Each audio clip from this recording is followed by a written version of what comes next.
Hello. Afternoon. Hello. I'd like to introduce Professor Neil Spillett, who's kindly come up from London today to speak to us.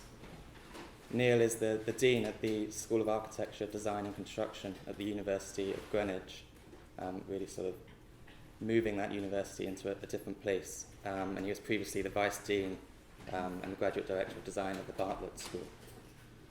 He is Professor of Architectural and Digital Theory. He is the founding director of Avatar, which is Advanced Virtual and Technological Architecture Research Group. He is the author of numerous books and co-editor and editor of various design journals. He has worked with Sir Peter Cook as co-editor on The Power of Contemporary Architecture and The Paradox of Contemporary Architecture. His work has been exhibited around the world, and he is an international critic, most notably seen in the book 10 by 10. His articles and designs have been published in every major design architecture magazine worldwide. He's the winner of numerous awards, and I have no further hesitation in introducing Professor Neil Spillett.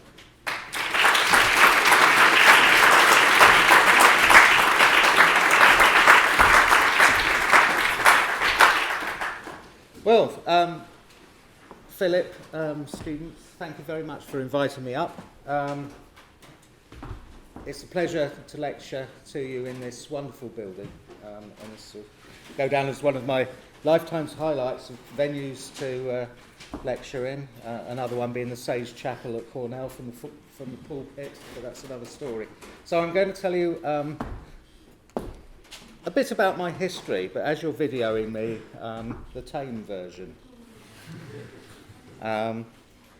So anyway, this lecture is called Maverick Deviations, and it kind of starts... That doesn't mean it's broken. Shall we have the lights on? Yes. Is it one of these buttons here? Yes. Oh, do you press the... Oh, I press the... Yeah, left and right.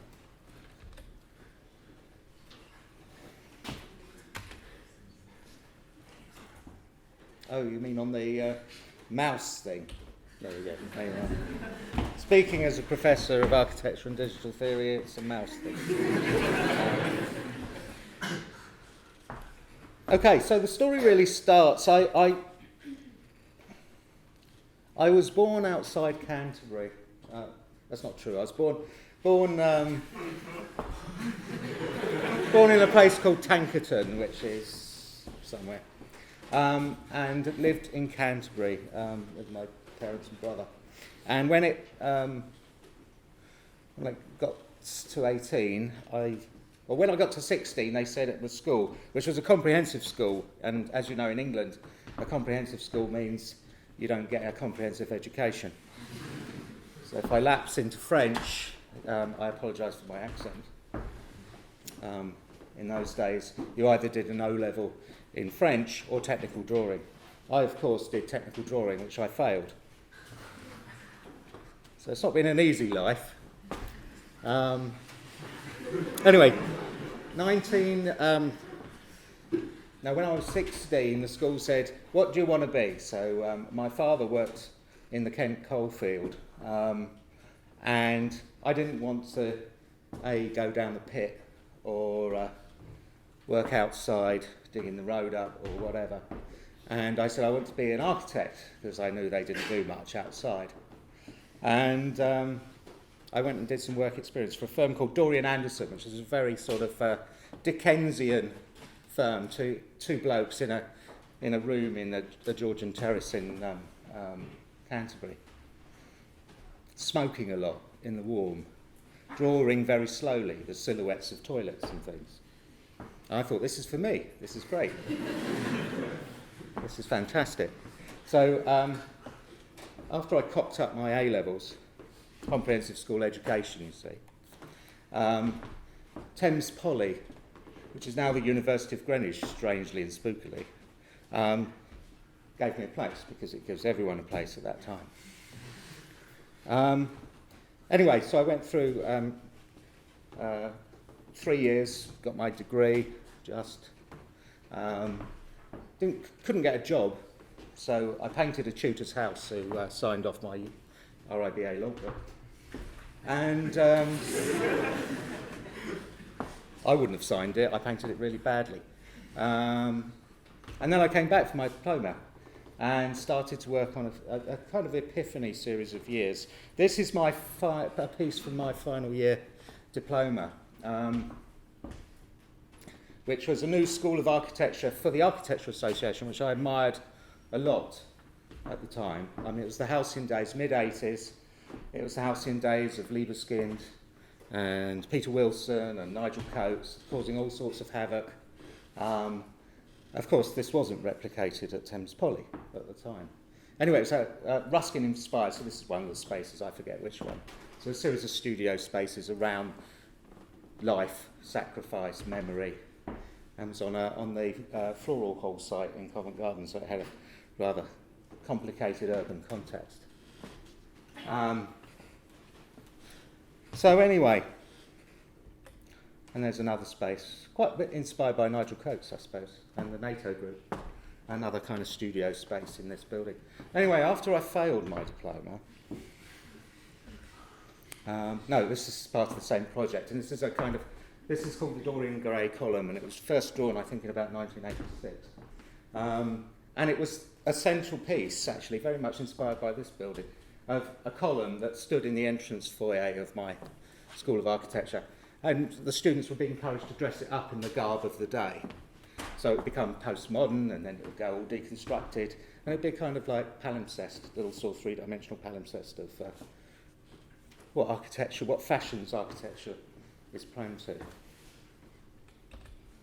So anyway, when I did my diploma the second time, quite a well-known architect failed me as an external examiner. This did much better, because it's a Museum of the Docklands on the Royal Victoria Dock, with the Thames barge in the middle, bit of a pier, bit of malarkey, some services up the back, slotting in, and anyway, they like that. And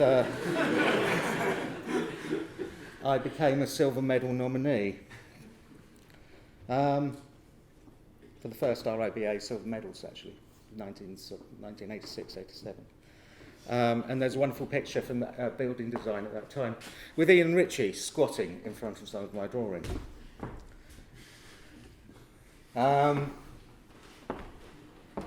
So there you are. I started to draw this kind of composite. So there's a long elevation through the pier, elevation studies at the back service wall, the old ductwork slotting in, bit of this, stuff. And seems to go down quite well. So these are drawings from all about 1985, 86. I left college, uniquely unable to do most things, as most students did from Thames Poly at the time. And did I get a job? Well, not immediately, no I didn't. And then I got a job working for a practice called Seymour Harris Partnership, who were a Birmingham firm, but had a London office next to the London Palladium. And I worked as an architectural assistant for about 18 months and got my Part 3 working on 120,000 square feet of fast-track, rain-screened office block for American Express in Basildon, which taught me a lot about the architectural profession and why the number of car parking spaces is so important.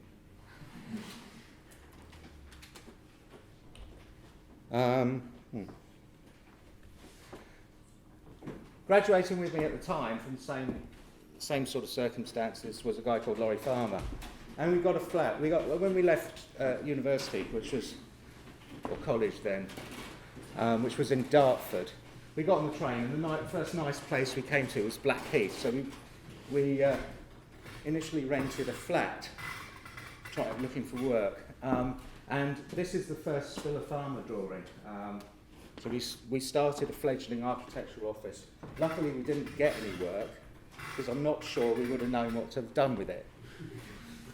But that didn't stop us trying to get some. Anyway, so this was the first drawing, and it's a schizophrenic drawing. So I did one half, and he did the others. And it was actually for a railing. When they took in the Second World War, there's a wonderful pub called the Princess of Wales, where we used to hang out. And various sort of people like Squeeze used to pop in, or the rock band Thunder. And there was a railing, very posh house, and the railings had been taken away in the Second World War to make a Spitfire or something. And they'd never been replaced. So this was just a railing, just to see whether it worked.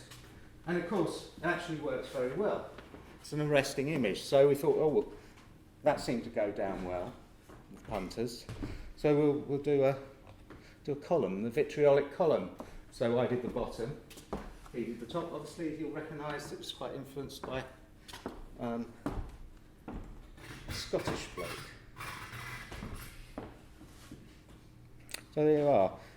So it's all going swimmingly, really. I'm also working at the same time for Seymour's, learning stuff, filling in my Part 3 logbook, learning about contracts, project managers. And I learnt through this experience that there are two types of people I really don't like particularly much. One are builders, and the other are clients. So, you know, the schizophrenic drawings get more and more elaborate. These are two tombs out in the Solent, one for him, one for me. Very large drawing, that one, actually about 5 foot high. In fact, many years later, when there was just me in the flat, and I moved out, because I was moving in with my wife to be, I had to throw it out the 3rd floor window, because it was too big to get down the stairs, because we'd framed it in angle iron, and erudited it to lumps of plywood. Then there's another project, how to finish off Nelson's column in Trafalgar Square, one that Cedric Price later liked very much. Finishing what's on the surface seems to be finished type drawing, we call it, something like that. Another big drawing, another 5 foot high drawing. So it's all going well. We're starting to get a reputation as being completely insane. And I'm a great believer in Oscar Wilde's thing, if you can't be famous, be notorious. Then smaller details like uplighters. So here's a Spiller Farmer working drawing, showing a couple of uplighters, which you may not be able to actually see. But anyway, so then we thought, well, we're now quite good at this. What we're going to do is enter some urban competitions and win massive master plans for foreign cities. So this is Genoa, Piazza Dante in Genoa. And it's a series of elements. There's a bridge, there's some traffic lights, there's a canopy that sticks through some of the old medieval city, and a very large table, which you can sit under but not at. So there you are, there's the table bridge. So this was about 87, I guess. And these 5 drawings. So there's the bridge. Whoa, horsey. One of my drawings, that one.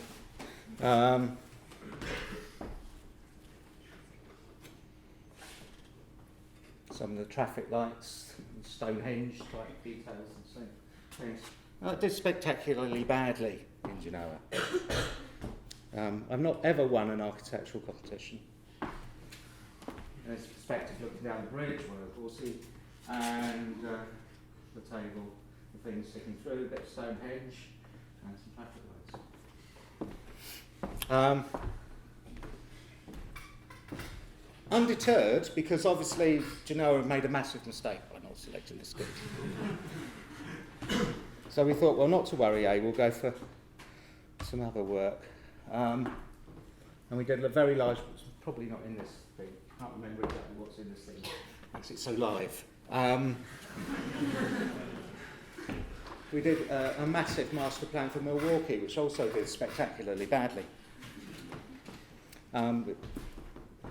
which was actually a very nice project.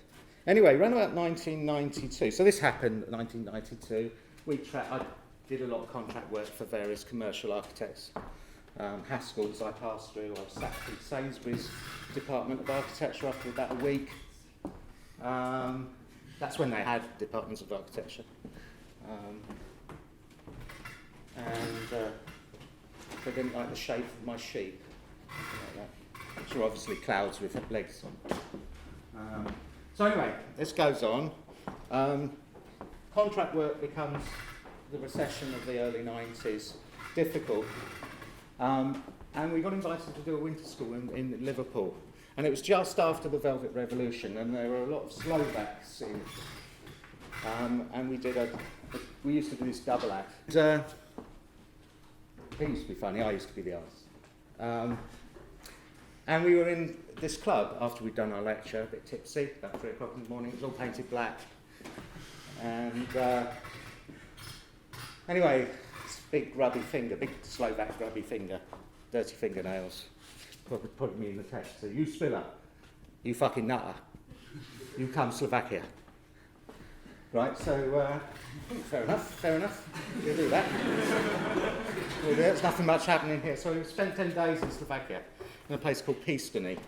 And Pistony was where we were told, the communists, or one of the communist art communes, there's lots of art. And it was like a James Bond set inside. It was all kind of pink fur and stainless steel. We loved it there. A pint of beer was 1.5 pence. However, you had to tell Dennis, the man in charge of the fridge, because the fridge was so inefficient, you had to tell him 3 days in advance whether you wanted a chilled beer on such and such a day.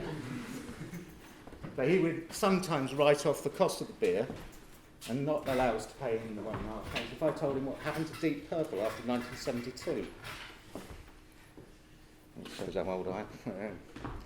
Anyway, this is an urban plan for Pistony. Pistony was, the communists had put a Kunsthaus outside the old city, and no one went to it because it was just, well, there you are, art, mate. So we did this kind of urban dribble and smart walls and stuff. And these are some of the details, not exactly details, but some of the conceptual drawings of it. And this is another some vignettes and these pieces and these bridges, the site plan, the river and the Kunst hole and blah, blah, blah.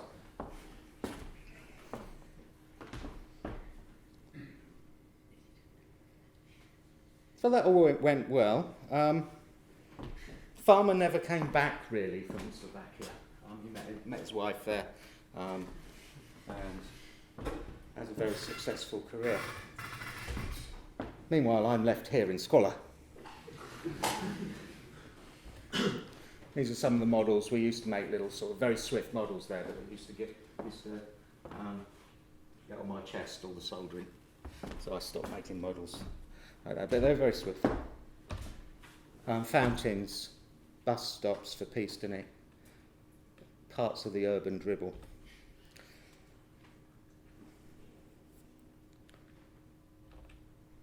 So, I then went to, it was around about this time, a man sidled up to me in the toilet,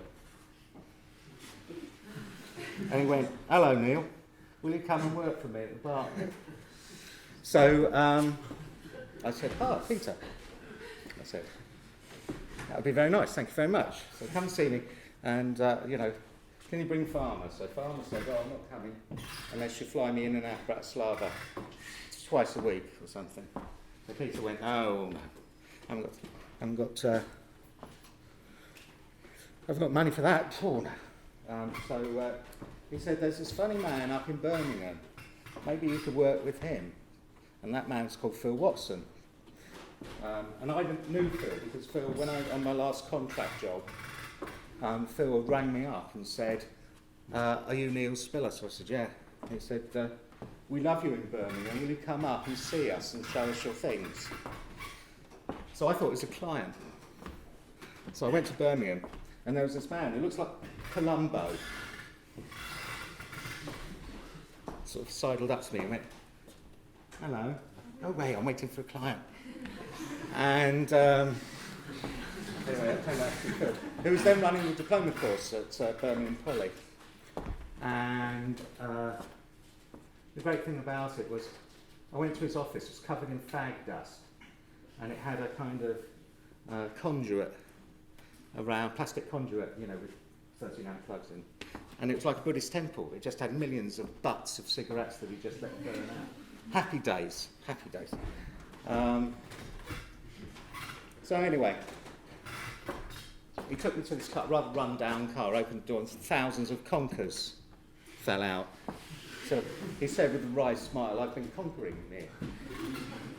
Anyway, we've now been teaching together for 20 years. An absolutely amazing man, a real humanitarian, and the best architectural tutor in the world, I think. Anyway, so around about 1991, he said, "The Birmingham diploma lot are going to New York. Do you want to come?" That nearly killed me, that trip. The drink and the scrapping and the... But as I went into a bookshop there in New York and I bought the book, Michael Benedict's Cyberspace, The First Steps, which was, of course, mostly about things other than architecture, although there were a couple of architectural essays, one particular by Marcus Novak called Liquid Architectures in Cyberspace. And of course, this is all very fascinating because I've never been much of a pragmatist when it comes to architecture. And I started reading around the subject. I got interested in cyberspace. As you know, I'm the inventor of English surreal cyberspace and English surreal nanotech. So I had a girlfriend at the time who very kindly said, "Oh, you know, what you need is a commission. I will give you some money and you make me a desk where I can do my studying, because I'm doing a psychology degree." So this is the first drawing for the hot desk. This is it built. So these are supposed to be, as well as being a desk, wasn't interested in that bit. This is supposed to be nanotech vats and things that the surface of the desk would be a kind of thing, like a real desktop in a way, that does what a virtual desktop does, but don't you do it with things. But it was also a desk. She gave it back to me, I now own it, because then after we broke up, she met someone else, had a baby, and was worried it would impale the baby. You see what I mean?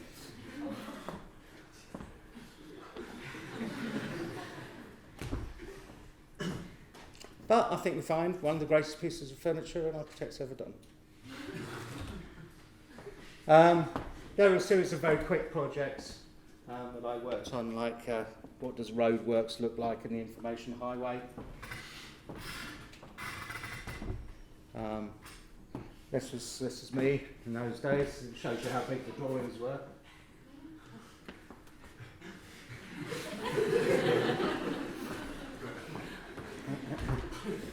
At home, relaxing.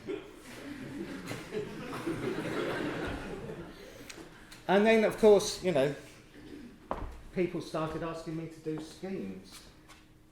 The bastards. It was a scheme for Parker's Peace in Cambridge.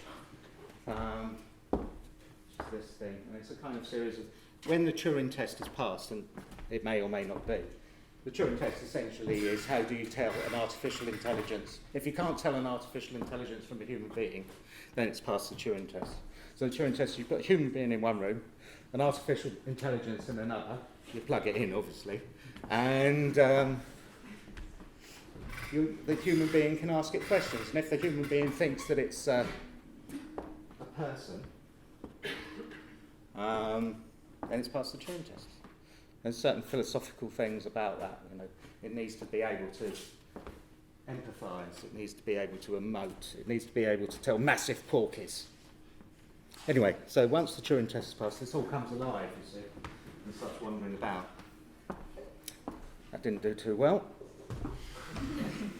That's an elevation. It's inspired a bit by Le Corbusier's sculptures at the time. So when I was a student, everyone told me what a genius Le Corbusier was, and I thought, he draws very badly.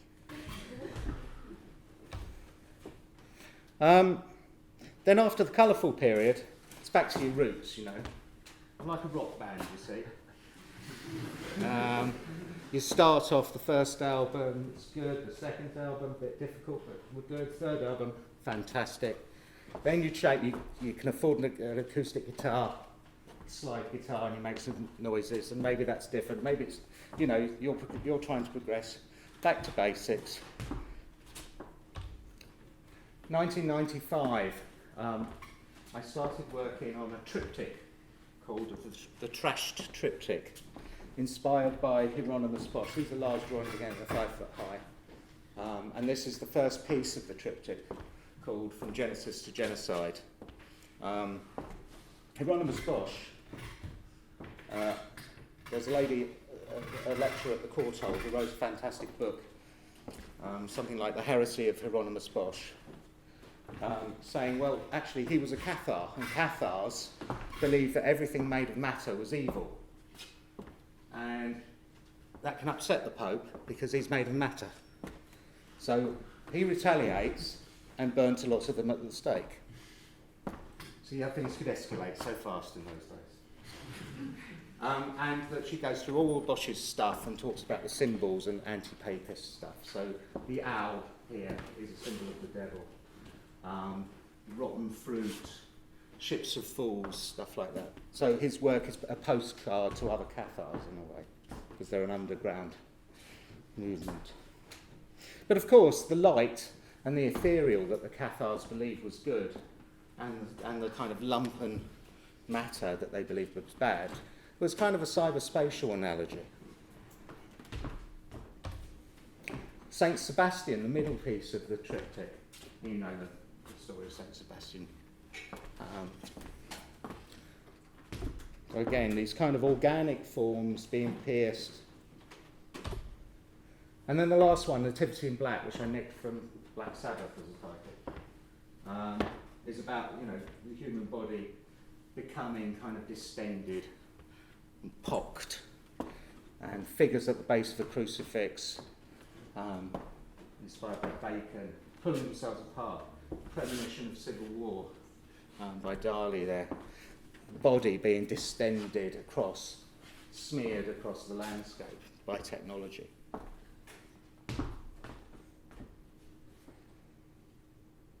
Anyway, that went down all right. Hangs together rather nicely, I think. And then there were the trashed mandalas, which are a series of smaller pieces that I wanted to get the same message over again. Bioscape Vertigo. So half thorn of crown thorns, half chromosome, half DNA, half mitochondria. The scale's kind of all corrupted. And then the bit I table, I got a client who said, I'm an ophthalmic surgeon, and my mate's an old ophthalmic surgeon, and we want to give him something that's based on ophthalmic surgery, but is a bit different. So I said, I know, I'll design you a coffee table that's got a lot to do with ophthalmic surgery. So, like I do. So there's a glass top, right? What's under it is under it. That's a protein model of phosphorescent protein. Bit of a difficult end there. But,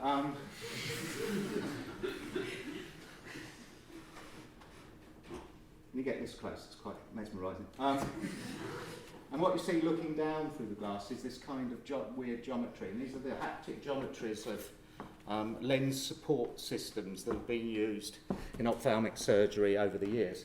And the big thing is to support the lens on the muscles around the lens without infection. So there's various different geometries that have been used for these little sort of prosthetics. So that seemed to go down well. The protein furniture. After many years of not being interested in competitions, I just had one more modest go.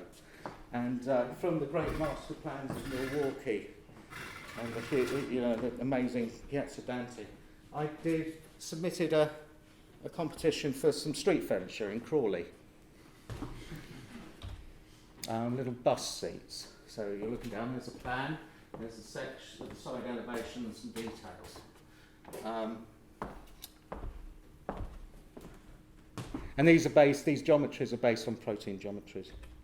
Or a very baroque kind of DNA ribbon model fountain. So this is the plan, pools of water.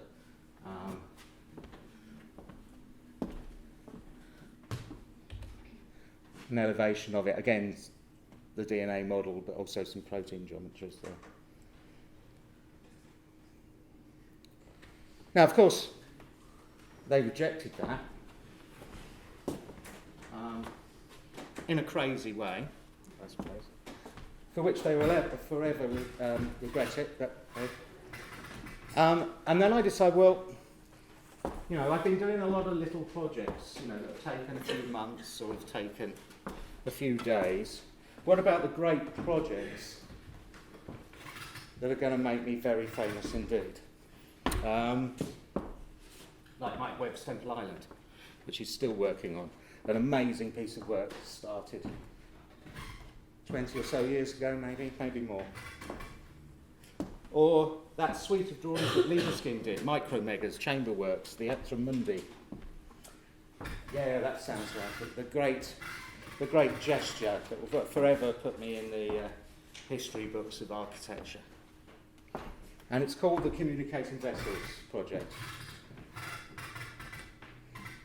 But first, I didn't really know what I was doing, but I produced a kind of conceptual sketch, and it was called The Object Beside Itself, and it was kind of about spatial fields and how certain objects in certain spatial fields across the virtual actual divide have different representations of the same thing.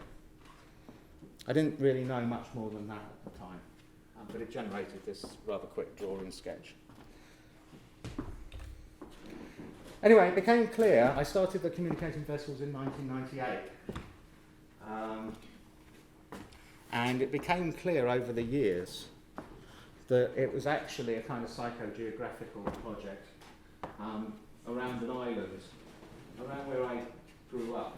There's a village called Greenwich, and it is reputed to be the smallest inhabited island. It's a very beautiful place. And to me, it's kind of Arcadia. It's kind of neo-romantic. I've never set foot on the island, but I used to ride my bike around it. There's a lot of riding your bike in this project. And so there's the island. This is the light of God shining down. And there's the actual island. So this isn't a project that's against nature, this is a project that augments nature. And you can see it's this kind of, is it Ophelia who lays there, you know, the reeds. Lovely, it's lovely. So this is the island. So the project's based on the island.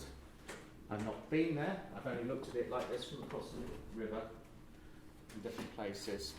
It's there, but it's not really there. It's half there. It's not really there. Right? So don't think that's a traditional site plan. That's a psychogeographical thingy. Because I've got my part 3 now. I can do all this. I don't need to please anyone. There you are, across the island. So again, I like the idea of island because of Mike's Temple Island, which is another boyhood thing. If you put an aerial on a bee's forehead and let it buzz about, and you get one of these things, what you young people call it, a computer, and you let the bee buzz about, and then you compact the bee buzz and hand it and mess it about, you might get a heavy metal Art Nouveau gate like that. If you construct that out of aerogel, which is mostly nothing, but you can get cylinders of it, there's 99% air, but it looks like fog. You can print these things, and then they just drift away, like fag smoke. So this was the bee gate, and it ends each of the vistas of the island, which I might tell you a bit about. This project is now 250 drawings, and thousands of words of Spillerian invective. This is a very crude, quick sketch of where these vistas close and the start of the bee gate.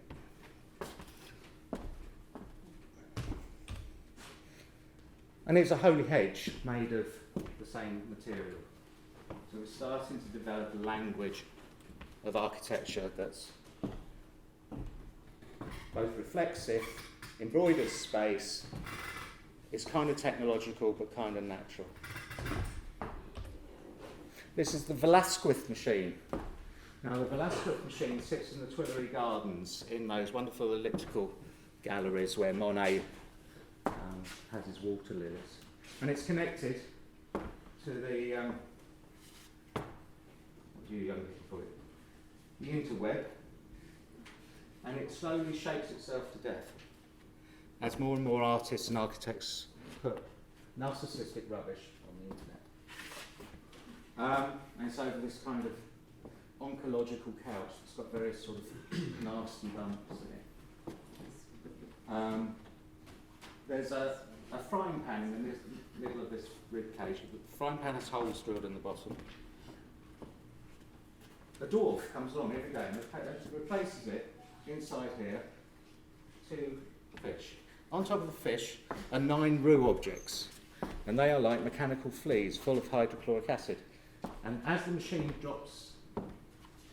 shapes itself to death, the roux objects inoculate the fish with 2 composers, which falls through the holes in the frying pan onto the hypersensitive tub. And those become the parting pattern back on the island for a vista. Also, there's a plumb line with a fried egg on the end here. And as the machine shakes itself, a series of vectors. It's not real fried egg, that would be stupid, wouldn't it?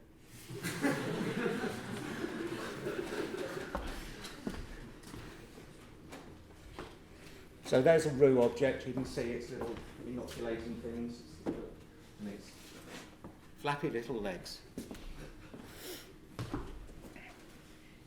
So I've got my diploma, and the part 3. I don't have to please anyone.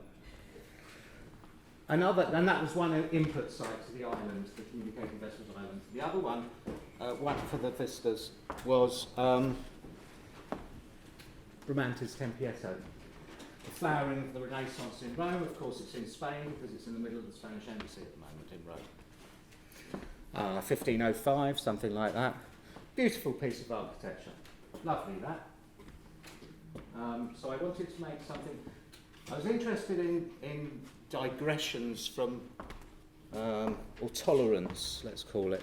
So there's 2 types of tolerance here. I've got to make something that's mathematically calculated out of stone, so it's not going to be exact.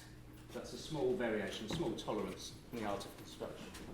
It's in a square courtyard. The square courtyard, under Bramante's original plan, was going to be a radial courtyard, so there was a large digression there. And so I made a stick, and not a very smart stick. One of the things about modern technology is going to be, a modern design, I think, is deciding how dumb something is, not how smart it is. Because everything's going to be smart. Objects flog, the Internet of Things. Your jumper can say good morning. All sorts of stuff. So I was interested in that. And that would get moved around by the Spanish guards every day. And that would give me some philosophies and other things to be relayed back to the island. So that's the positions of where the stick might go, and Bramante's radial courtyard, and a bit of Algefara. So this is a model that one of my assistants made.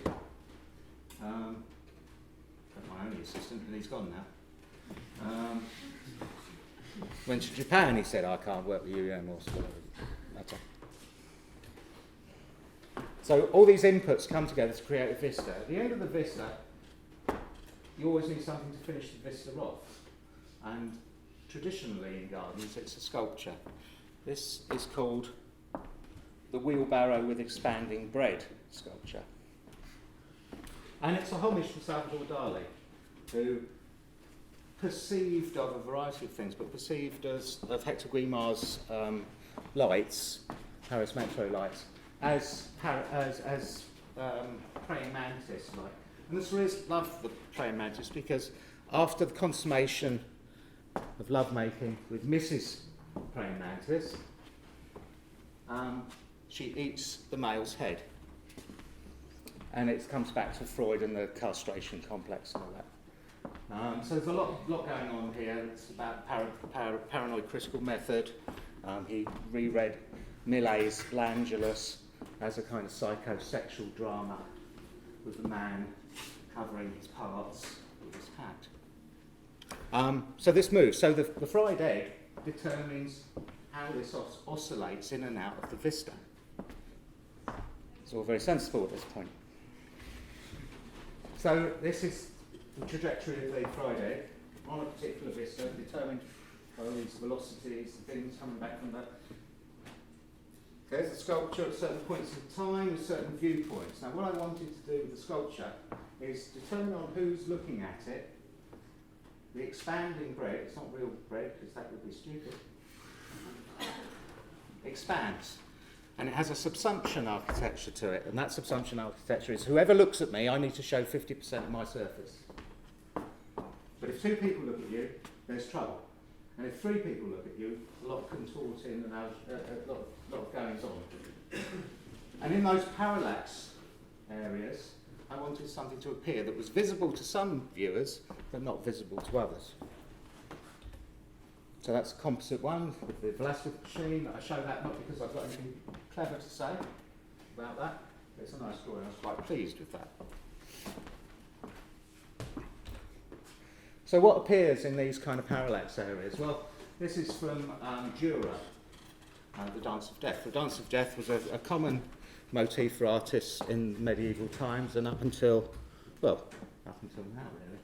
And it's about, no matter how pious you are, how rich you are, how much money you give to the church, death's always pulling on your whatever it is, arm, sleeve, just like Phil, that fateful day in Birmingham.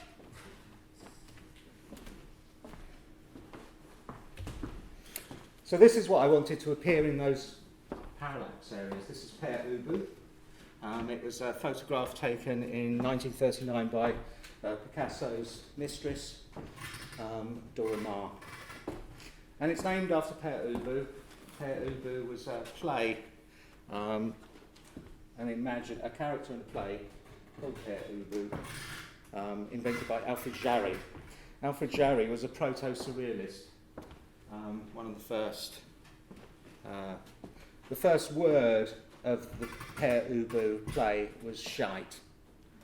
Caused a storm when the actor came out of the stage, looked into the audience and went shite. And they all went mad. Oh, how times have changed. Père Ubu in the thing was a kind of sort of Hitler-type character who was king of Poland before Poland existed and was a despot and carried around a physics stick. And the physics stick was quite phallic. And a lot of things happened.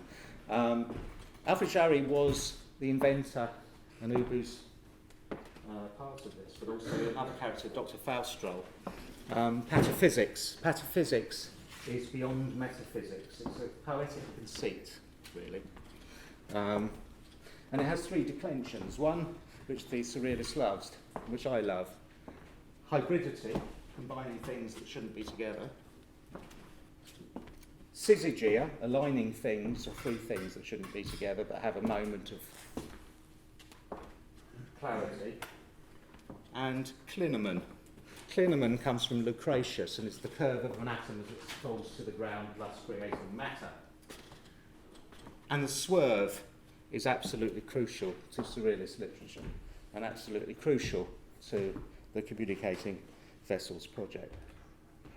So another bit, some other elements on the island, the D stools, so there they are, or fishing rods on these boxes. So these are the D stools, and they're miniature pataphysical laboratories, which is nice, isn't it? So what's inside one? There's Duchampian Milky Way, some Swiftian gearage, a bicycle wheel on the stool, a voyeur's door, a teeth paver 5 artificial lips, a cucumber, an alchemist's alembic, some Dishiriko disquieting muses, and on a big angle poise, what's called liniment, which looks like a sea anemone with a hole in the middle. Liniment was used by Jarry as the name for a painting machine, an automatic painting machine, and therefore later is a kind of key reference for John Tangley's metamatic drawing machines. So that dimension there, from there to there, should this be built, is 3 buttocks. On the top of the box is a bicycle seat, referencing Picasso and the bull, obviously. And when Diana comes and sits on it, it vibrates like a washing machine, thereby setting the Klineman going, which is a painting machine, and the paint, on the first occasion she sits on it, splatters all over this. So there's an actual terrain, and riding invisibly on the top of it is a virtual terrain. So there's a perspective of the stuff.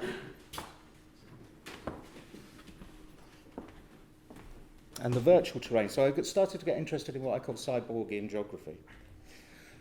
So if I, on top of what you've just seen, I have a planting plan, it's a kind of virtual zone, and I code each virtual zone with some surrealist poetry. And I glide that through the box as the paint is going. The paint will pick out certain lines in the poetry and remix surrealist poetry. So it's a remixed surrealist poetry machine. But equally, the same first moment will also pick out places where the vistas have their point of origin. So there you see, it comes out of here and it goes down that funnel and over that sewing machine there. So as you know, the surrealists picked up on Loutremont's definition of beauty as when a sewing machine meets an umbrella on a dissecting table. One of my architectural heroes is the postman, Cheval, and this is the Palais Ideal in France somewhere. And he was a postman, and one day he thought, I'll pick up a rock on my rounds and I'll build something with it. And then he put rocks in his trousers, and then he got larger rocks in a bag, then he got himself a wheelbarrow. And he built this over about 35 years. It's mostly exterior, there's only space, it's more outside than inside, it's kind of reverse TARDIS. Inside is space for the wheelbarrow. The surrealists love this, and I love this as well. So anyway, at the point where the vistas start, we have a temple of repose, which is a classical kind of typology. And there's a variety of things. There's a table with a kind of tableau vivant that all bits the centre, and that's the tableau. And there's various things. There's all sorts of references to André Masson, Vaughan Oliver and Joseph Boyce, Tangley's Dance of Death, he did one as well, where he ran into his neighbour's burning house and pulled bits out and started making sculpture with it. Not ideal at that time, probably, but he made a whole Dance of Death series. So at the centre, right at the centre, is we have this kind of thing. And it makes psychoatmospheric objects. Now, a psychoatmospheric object, Dali described as, if you got a surrealist in a darkened room, and they couldn't see anything, and you gave them an object and they felt it, and then you take a photograph of them feeling it, or something like this, and then you took that camera and cast it in lead and let it cool on a warm haystack. That was a psychoatmospheric object. There's the haystack. So what I wanted to do was take webcam pictures and think about psychoatmospheric objects, the same as Duchamp's, where you got a ball of twine put to a flange on the bottom, if you'll excuse the expression, and got one of his clients or one of his collectors, to put something inside, and then it was clamped shut. So you could hear this thing inside. Maybe it's a dice, maybe it's a small fried egg. Then you can hear it, but you don't know. No one knows what's in there, right? So you start to speculate. So you create another type of mental space. So that's what these are. So I wanted various shots by webcams randomly of that area where I was a kid, so that each one would have something inside it that I didn't know quite what. They're magnetic, those ones, because they fly off the haystack when they're stored to the orbiting table, which has an electromagnetic magnet on, and they land on a baseball glove, which then stops, turns off, and then it drops them in these circles, creating these kind of rock art things. And that comes back into the project later, but I won't have time to tell you about it. This is a Pierre Ubu Le Corbusier ribbed love seat. Le Corbusier also was a fan of Jarry, and this form appears a lot in his sculpture and in his artwork, and impressed in some of his major buildings, and is called Ubu.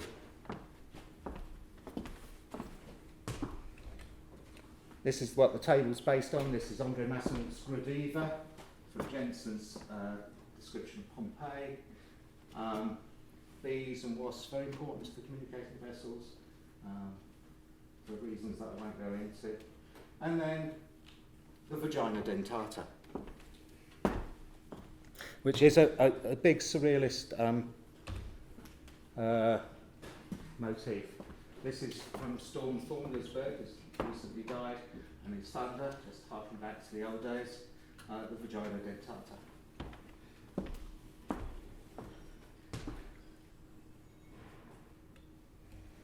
Now these are sketches, I wouldn't call these finished drawings, but they just show an idea about how the vistas grow over time. And the geometries of the psychoatmospheric objects, it goes on.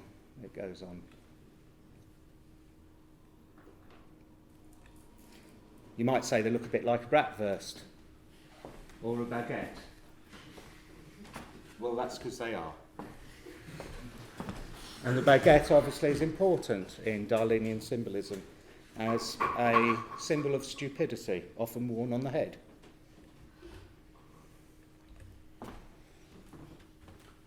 Another piece on the island.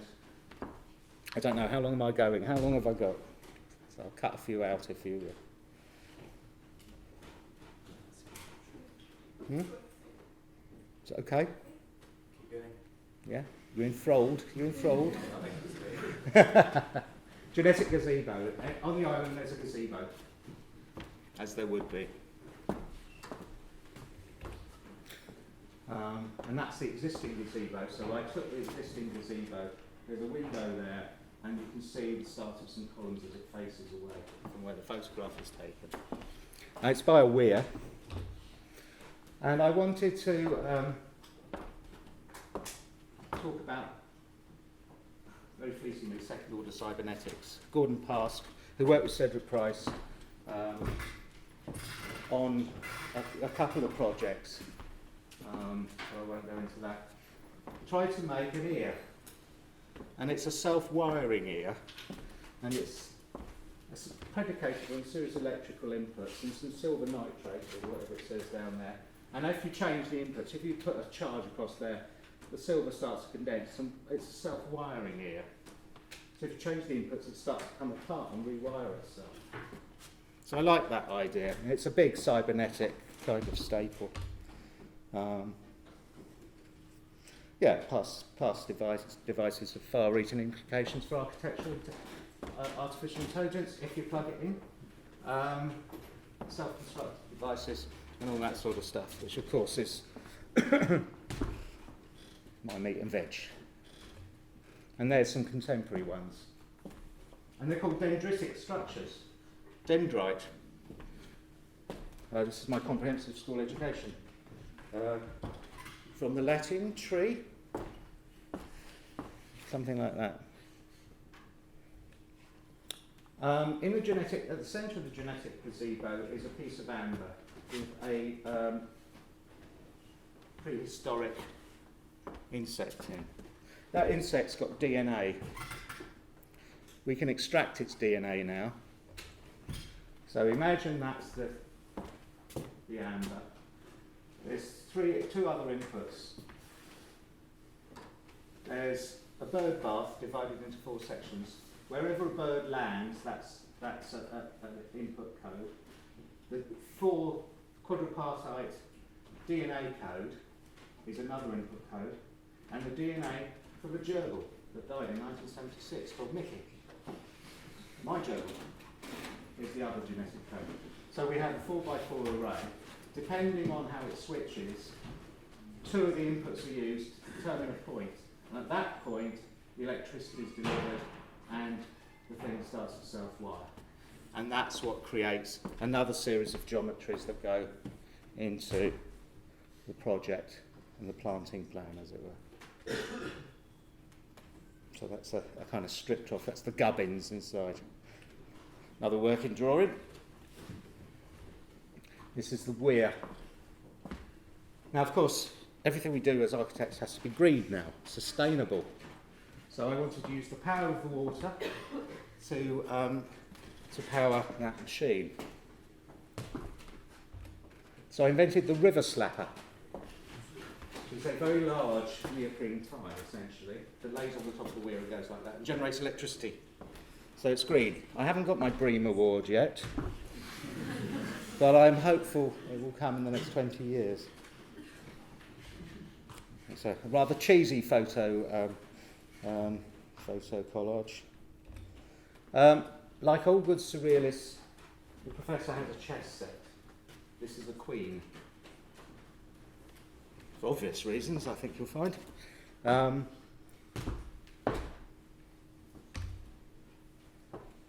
These are some of the chess set. And thereafter, it's named after Pete. The island is owned and created by a professor. The professor is an idiot savant. He has nothing to do with me. He's created this island, and it is presided over by the Baroness. And the Baroness just hangs from a tree, but knows what's going on. So we have the chess set, the Baroness, the Clinaman, the Bishop, the Pawn, the Queen. And the whole island is driven on biotechnical juice called the holy gasoline. So Jack Meinwarp in 1985 talks about the holy gasoline. Marcel Duchamp talks about the gasoline is powering a large glass. We might have a picture of the large glass just to remind us. Probably the greatest piece of art of the 20th century, in my opinion. No, we haven't. So, might be later. So the wheelbarrow becomes the knight. This is a homage to Man Ray. Man Ray created a series of small sculptures using artists' little models called Mr. and Mrs. Woodman. And what he did was he photographed them in various stages of coital coiting. Fantastic.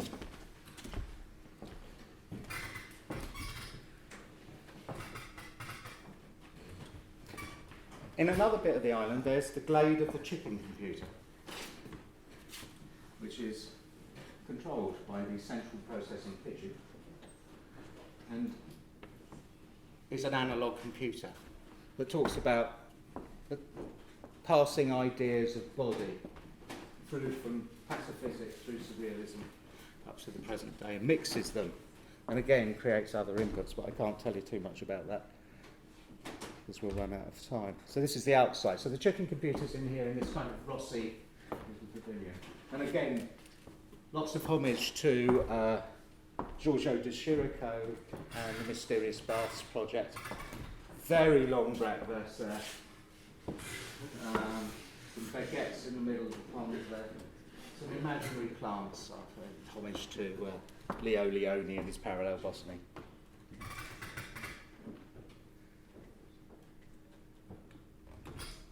So there's the Baroness there. She's hanging from a tree, or a bower, the Baroness's bower. And she has filaments, like the bride in the large glass, so that she can sense what's going on. So she knows where the sculptures are along her vistas. And she needs to know that for a reason I'm not going to tell you, but this is the culmination of the project. So there's a typical sculpture, having its bulb caressed by a filament under the disapproving composite eye of a wasp.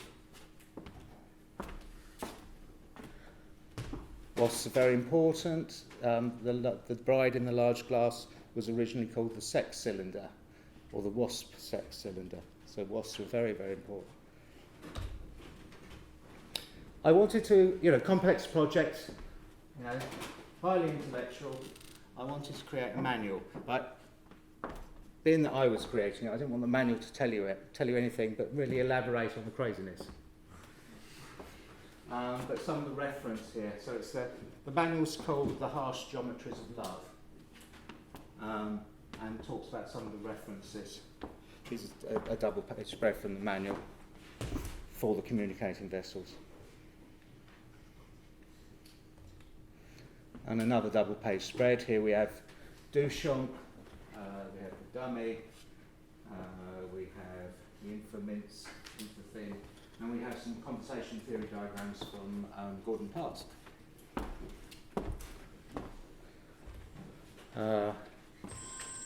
This one's called There's a Fire in the Basement, which was exhibited in New York recently.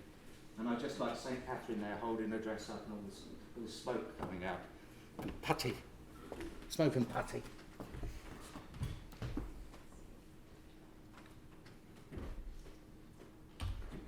And Storm Thorgerson again. You remember the Vagina Dentata? One of my favourite graphic designs. Here, the Scorpions Love Drive, 1975. I wanted to create a love drive triptych to go in the Harsh Geometries of Love. And I don't know if you can see this, but this is puberty. This one's called.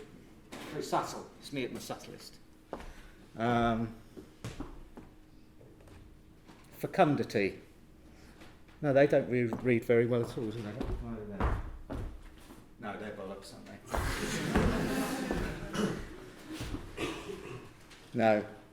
I'll skip that bit. Anyway, it's another triptych. There you are. The last one's called Desolation. No, it's very subtle. I'll have to fix that. This is my friend who died recently, Lebbeus Woods. I was very affected by Leb's death. Before he died, he wrote some very nice stuff on his blog about my work, which it's strange that it was... we've been friends we first met probably 20 years ago. And he kind of wrote about my work, sort of things that I write about his, oddly. So it's very interesting, quite moving text from my point of view. Anyway, when he died, I was starting to work on a project for the communicating vessels called A Walled Garden for a Sicilian. And after the initial sketches, I found out that Leb died, and I was working.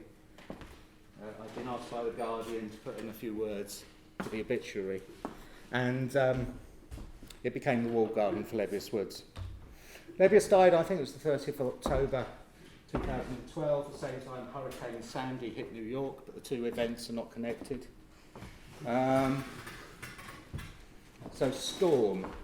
And in later life, Leb started to do a project called The Fall and the Storm, or The Storm and the Fall, and started to create kind of storm-like installations. So anyway, just to remind you, this is the Epicyclerian, almost contemporary Tempietto, one of the first projects I ever saw of Leb's in 1985, and those halcyon days at the AA.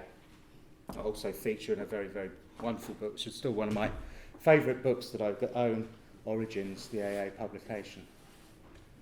Later, he got involved with Sarajevo, trying to talk about scabs and scars and how you might regenerate a city, but maintain a war-damaged city, but maintain a kind of sense of get something positive out of it, perhaps, but don't just demolish it and pretend it didn't exist. various other things. Trauma architectures about Havana or San Francisco and earthquakes and stuff. Anyway, this is the first drawing for the wall garden. There's the wall, there's some trees, there's a few things. There's a kind of Aldo Rossi Moderna cemetery truncated cone. So this is the actual bit. This is now about 25 drawings. I'm not going to show you all 25. So there's another kind of weird oblique ISO or AXO of what's there. Quite simple in the walled garden. This is a statue called Electra. And those of you who have a proper education will know that Electra is a kind of summoner of storms and little gremlins. And I wanted to get the storm across, and I've been very interested in this cyborgian geography of how you can create augmented realities across actual geographies. So I wanted to choreograph an augmented reality storm that you would see only when you've got your head stuck in Electra's head, looking through her eyes, feeling her clay cold kiss, standing on your bicycle saddle. So what would you see? What would happen in the storm? Oh, blimey, the Dorian grey coronet reappears. Who'd have thought 20, 25 years later?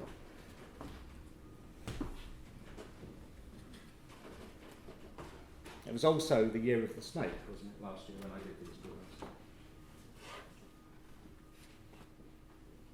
So here's the actual architecture permeated by some of the augmented reality storm at a certain point in time. So it's choreography of time, density, vectors.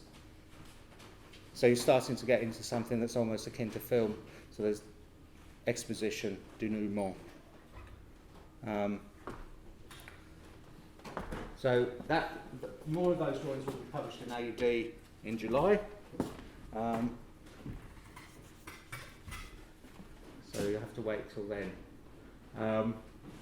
I also wanted, it was all going so swimmingly, I just wanted to contribute to a line of projects again that talk about the city in different ways. One being Askerjourn and Guy Debord's psychogeography of Paris, you know. One being Aldo Rossi's collage of the architecture in the city. And one to do with surrealism and its idea of a kind of female Paris. And so this is a quick drawing, quite big actually, that I've done of Neil Spiller's map of the surrealist city. There's a series of viewpoints, a series of mythologies, a series of scales. It's both external and internal.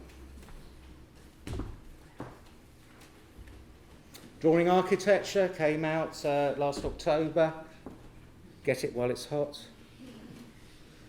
You see, this, you may have asked, appears in the, this is an exquisite corpse drawing done with the great graphic designer Vaughan Oliver as a mate of mine.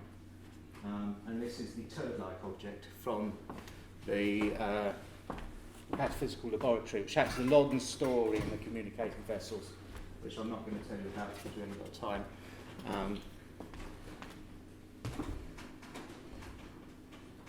That's it, folks. Thank you very much.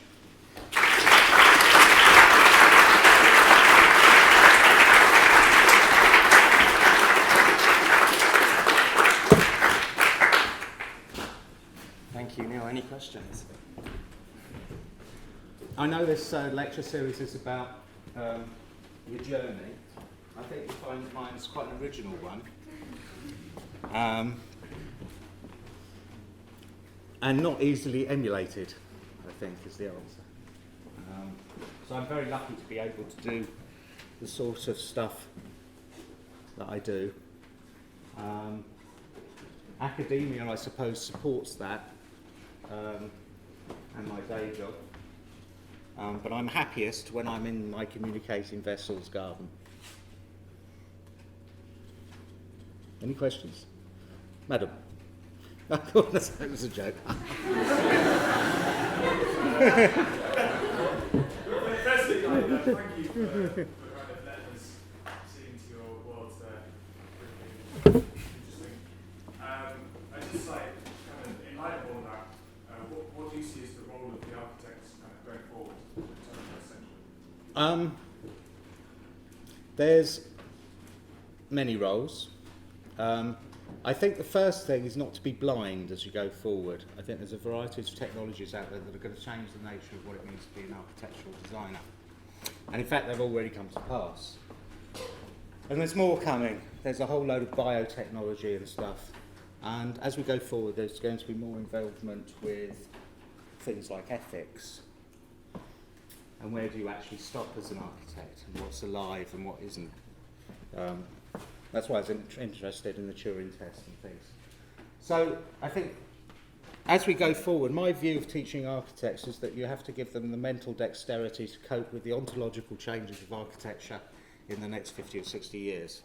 And you do that by, I think, getting them to be lateral, to think outside the box, and to posit spaces that aren't quite achievable yet. Having said that, obviously it's important that architects who graduate from architecture school are able to deal with the state of the profession at that point in time and deal in the constant rejuvenation of the urban realm, particularly. So it's a multivalent task, really. But what's useful now out there, I can tell you, from a perspective of 30 years, is not what's useful 30 years hence. The protocols of making architecture 30 years from now will be totally different. So anything I suggest, but anything you're being taught right now, and all you will have is your mental dexterity. But that's the nature of the modern world. That's what we've created. So if you haven't got mental dexterity, so I always say what's important for us as architecture educators is the mental dexterity and the ability of students to be oven-ready turkeys. So, you slot in an office, you're immediately useful. Not because you're an economic unit, but because that's what we train you for. But we're training you ultimately to survive as a creator and manipulator of space for the next 50 or 60 years. And who knows, with nanotechnology and its toothpaste, you might live for 200. You probably won't. Over to the side. And who wants to be around for 200 years? Who really does?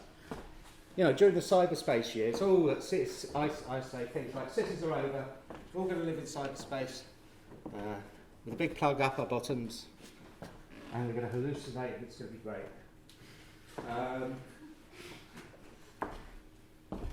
We are what we are, I think, and our technologies and our technological hubris sometimes disturbs that equilibrium. We're made like we are made because we last about 70 years. We fall over at closing time, We change the nature of our bodies. We obviously change the kind of haptic sensations of how we experience architecture as well. So all these need to be considered. When I was at Thames Poly, and I'd come back from the AA, and I'd come back with an AA files, which I'd spent a small amount of money that I had on, and in it had Chamber Works by Daniel Liebeskind, which shows you down. It's a rather esoteric piece, let's call it. And I showed it to one of my tutors, and he went, "Stop looking at that, Spiller, that's just scribble." Maybe it was, but I think Liebeskind will have the last laugh. So don't always approach things with a broad mind, would be my deep-held advice, and see everything as a spatial opportunity. Everything. Whether that's technology, poetics, space travel, margarine.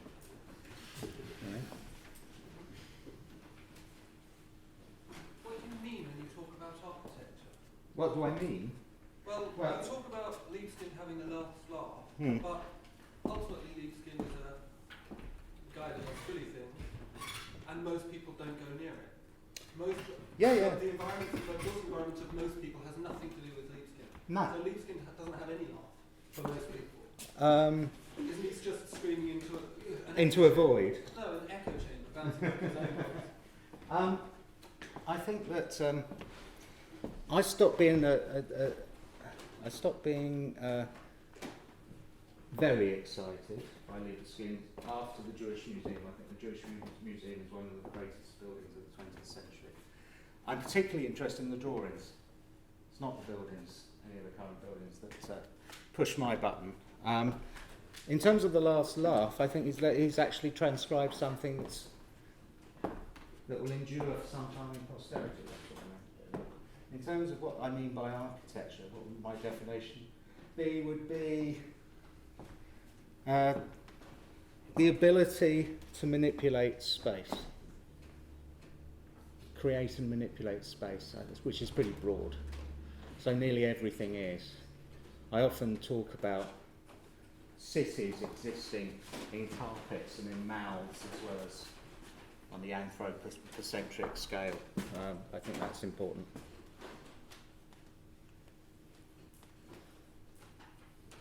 How do you see your work in relation to society? Society? Society. Civilised society. The one that's had 200 wars since the end of the Second World War. The wars to end all wars before the other one that ended all wars, the First World War. I'm in it for what I can understand. My work is about me. Everyone goes, "Oh, that's selfish, isn't it? Oh, how selfish you are, Mr. Architect." Well, actually, I don't build it. I don't subject it on other people, apart from you lucky people. Society. I think I do that in my day job. I educate young people. I don't do it in my nighttime job, which is the one I've been telling you about. I'm not interested in society. I'm really not. Oh, it's a terrible thing to say, isn't it? What a bad boy I am. Oh, I'm bad. I am so bad. You're just a child of Margaret Thatcher. Why would I don't create anything economic that anyone buys off me. No joke. No, again, someone buys it for it. A child of Margaret Thatcher.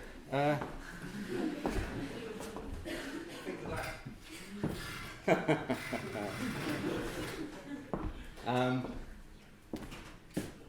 Child of Margaret Thatcher. My mind buzzes.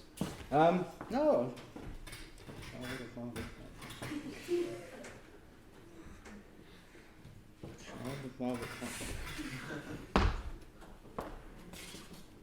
Carmel is whispering here, it's kind of anti-architecture.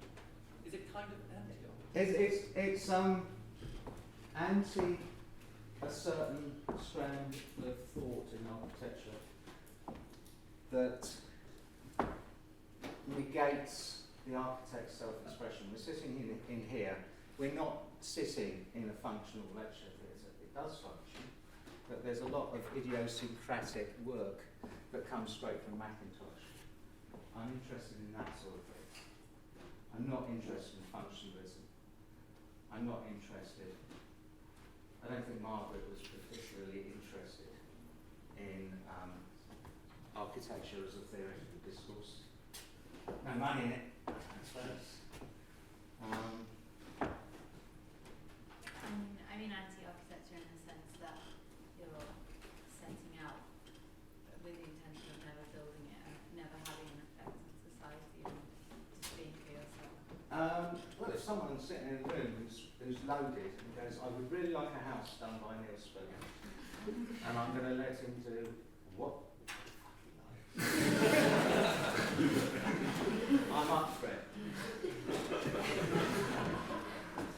And that's what proper clients should be like.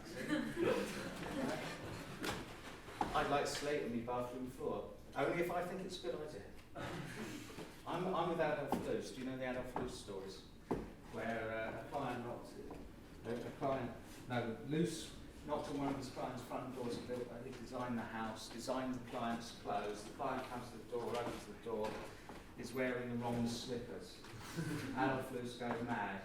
He said, but Mr. Loos, you designed these slippers. Not for the hallway, for the lounge.